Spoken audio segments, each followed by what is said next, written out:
Well, I'll tell you, if you came up through the 70s, 80s, 90s, ultimately 2000s, this is a voice you know for sure.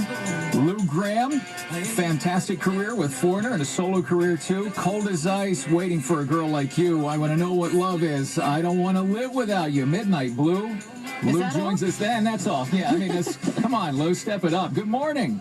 Good morning. How are you? Doing okay. How are you? Very well, thanks. Thanks for heading our way as we get into the weekend. It's going to be Saturday night at the Hard Rock Rocksino here in at the Northfield Park, and it's going to be quite a night. You and who else is on the ticket there later that night? You got Starship, right? I believe so. Yeah. Yeah, it's going to be a kind of a great event. Is this now? Well, I was right. Was I right in saying 70s with you guys? I mean, Foreigner. Really, when did you guys start together? First album was 76. Wow. And still rolling. Does it ever get old for you? Well, you know, I think at this point we're not doing bus tours for 15 months. Yeah. I got to cry foul here on Lou Gramm. His mom. It says his mom was a singer and his dad was a band leader. He was born with an unfair advantage over people with no talent like me. That's great. It's like, that's great. But was it pretty much music nonstop for you guys from sunrise to sunset, huh? Oh, it really was.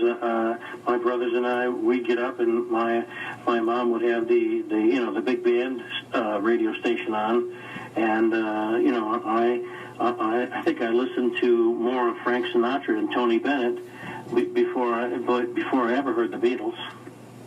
Is that where, I mean, when you, most singers will say they have some kind of an influence in maybe the way that the tonality of their voice or the way they sing themselves. Do you have any one particular person, or is it a bunch of different artists? It's a few. You know, I would say John Lennon, Marvin Gaye, even Aretha Franklin. No. We're talking to Lou Gramm, if you're just tuning in, folks, and he's going to be, one of the reasons we're talking to him, of course, he's going to be in town this weekend at the Rocksino. The LOPen Charities, and that all benefits Akron Children's Hospital. Now, is that indoors, guys, or outdoors? Yeah, that's going to be indoors. You're in good shape. Yeah, good, because I don't know if you're looking at the weather forecast. That's not so good. We think the golf outing's going to go okay on Friday, but Saturday night you guys will be inside. You'll be good. No problem there. Hey, Lou, we just had a situation, or was it the Foo Fighters? The guy fell off the stage and broke his leg right in the middle of the Yeah, Dave Grohl, Oh, no. Yeah, he fell off, broke his leg, but then finished the concert that night. What is the wildest thing that ever happened to you while you were performing? Oh, geez, nothing that could top that. We've had, I think we've had monitors, the hanging monitors that the straps have broken, and while they haven't fallen to the stage, they're dangling, and we had to clear the stage real quick before they fell and crushed us. You know. Well, that's good news. Sometimes the PA systems, the way they're strapped to the staging.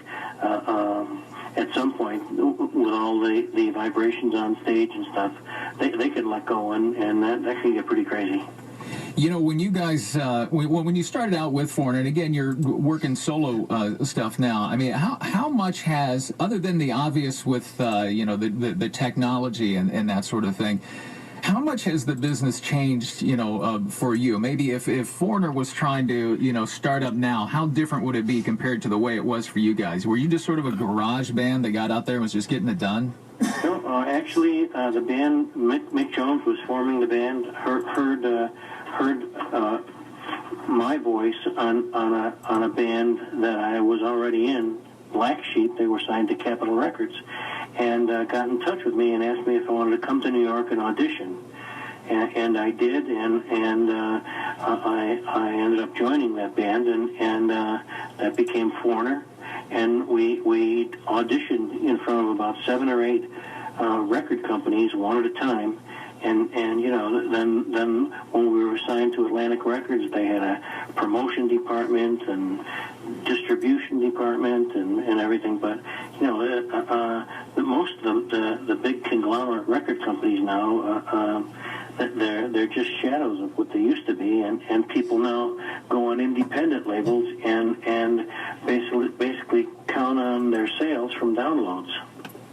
Lou Gramm joining us now, of course, once a foreigner and now out and about. And you've written a lot of songs that have gone huge. And I noticed there's a running theme with Blue. There's Midnight Blue and there's Blue Monday. What is that? What is that all about? Or is that just purely accidental? It is accidental, but it isn't lost on me, that's for sure, especially when we're making up a song list and we have two blues next to each other. we got to separate them, you know? Understood, absolutely. Well, you can expect a lot of those great songs to be heard again on Saturday night. There's going to be the Hard Rock Scene. It's all part of LOPen Charities here, and much of the proceeds going to Akron Children's Hospital. Listen, Lou, thank you very much for taking some time with us this morning, sure. And we look forward to a Saturday night. It's going to be big. Awesome. You're very welcome. See you then. All right, we'll do. It's one of those, like I said, when you come up through, I mean, everybody knows, in the 80s, this was like high school. Oh, yeah. This was Our hit every week. Yeah. Like once a month. Foreigner 4. They would release middle another school one. through high school. That's what Foreigner is for us, the soundtrack. So thanks again to Lou Gramm.